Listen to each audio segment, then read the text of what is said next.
حبيباتي احبائي، السلام عليكم ورحمه الله تعالى وبركاته. بغيت نشارك معكم اليوم لي بات بلا صوص بلونش اللي كتجي زوينه مع هاد لي بيني ومع طاكلياتيل. انا فضلت اليوم اللي عندي موجوده في الدار هي هاد لي بيني. سلقتها في ماء مملح شويه كوكا الزيت، صفيتها وخليتها جنب. دونك جيت هنايا درت الدجاج او بيان كديروه هكا طويل ولا مربعات ماشي مشكل.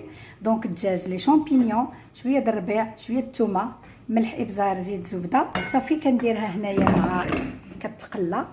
ممكن نديرو معاها شويه ديال السكينجبير شويه باش يطلع لو غو ديال الدجاج. دونك انا قليته صراحه واحد 10 دقائق. غادي نزيد عليه لا كريم فريش، من الاحسن تكون ابيس. انا غادي ندير شويه ديال الكوزه، وغادي نزيد على الفرomاج. من الاحسن كثروا شويه، انا ما عنديش بزاف، ما درتش فرomاج بزاف، فهادشي اللي عندي واجد. الفرomاج كنخليوه حتى يذوب. نجيب لي بات ديالي نديرها هنايا نخلطها.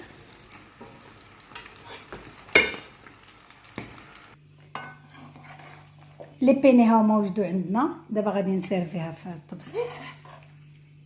هي كتجي زوينه مع ديك النكهه ديال لا كريم فريش وديال الكوزه، فكتعطي النسمه مزيانه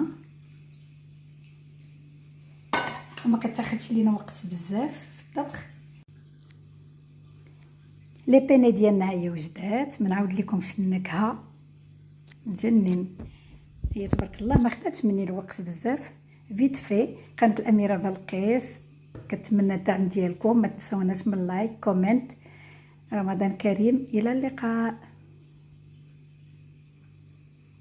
جينيور كيسلم عليكم.